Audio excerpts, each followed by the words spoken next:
Congresswoman Frankel, who is such a faithful attendee at all these meetings. Thank you so much for being here.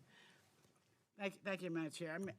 I'm listening to all this, and I'm optimistic and I'm pessimistic. I'm not sure how to feel about this whole thing.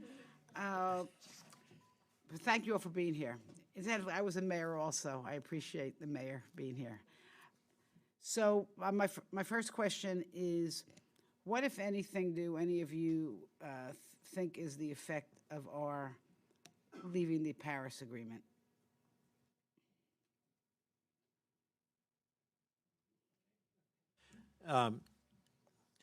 Well, I think it's a mixed issue. First of all, the impact to date, at least, has been somewhat mitigated by the stepping up to the plate of mayors, governors, and business executives and let me just focus on the business executives as an example. Thousands literally have more or less said we're still in, because they are responsible for making decisions with long-term implications, long-term capital outlays, for example. And they can see quite clearly we are going to a low-carbon economy. So that has really helped. State leadership, of course, has been very important. But where the withdrawal from Paris certainly comes in, and I won't even go into the broader issues of, frankly, reliability of the United States in a whole variety of agreements, but just in the climate area, American leadership, as in so many other areas, is absolutely essential. It is not being provided, and the withdrawal from the Paris Agreement, of course, is the most obvious indicator of that. Anybody else want to comment? Well, as mayor, I'd like to say thank you for the recognition. In Charlotte, when that happened, it just heightened our awareness and our need to move more aggressively towards our own plan, and it is something that our citizens wanted us to do. And that's why the impact of it is likely to be something that we won't deal with, but I want to say the impact of withdrawal made it actually more imperative at the local level for us to begin to do this work. Thank you for that. So if anybody knows, what actions is our Department of Energy taking in this area of climate change?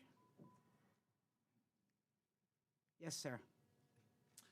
Well, first, thank you for the question and your attention to these issues. Let me first say that I think the broad swath of what's happening at the Department of Energy has actually largely continued apace from the previous administration. So all of these programs working on deep decarbonizing technologies have proceeded, and as I mentioned earlier, new programs are being launched on things like grid-scale energy storage, advanced nuclear, gas with carbon capture, and then in the international space, this department has not only reinvigorated, it has, after a year or two, recommitted to U.S. participation in the Clean Energy Ministerial. So if you think of the UNFCCC as sort of the international body that focuses on the problem, the Clean Energy Ministerial is what focuses on the solution.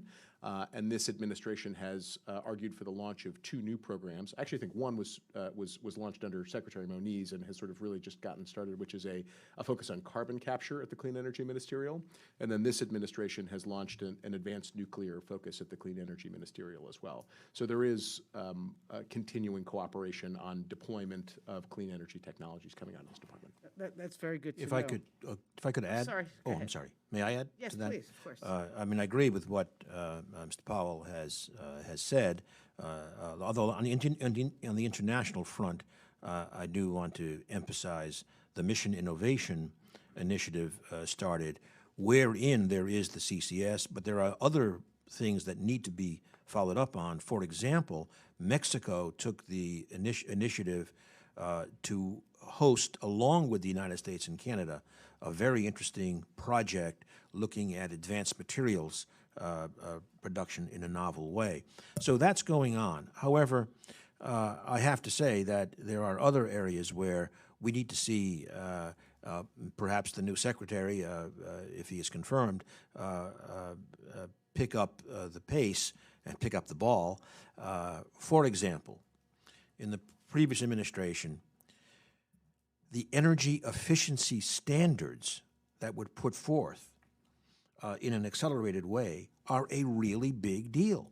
The standards put forward just then are projected to 2030 to account for 30 gigatons of carbon emissions reduction and over $500 billion of reduced consumer bills from the more efficient appliances as they come in up to 2030. Unfortunately, that program is just not going at, shall we say, anything like the same pace. So there are, on the one hand, many of the innovation areas, as Rich said, are moving forward, but other areas really need some attention. Well, what about the cars in California, that issue?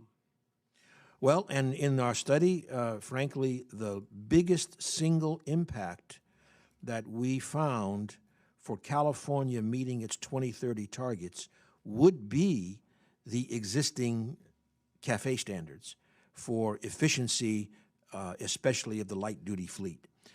Because the reality is, again, data matters. Today, California has about 30 million light-duty vehicles. In 2030, we gave them credit for reaching their goal of 5 million light-duty EVs on the road. However, the projection for the number of light-duty vehicles in 2030 is 35 million. So it's the same 30 million internal combustion engine vehicles, which is why the efficiency gains would be so important. That's a very, very critical issue in terms of their capacity to meet their goals. Thank you, Madam Chair.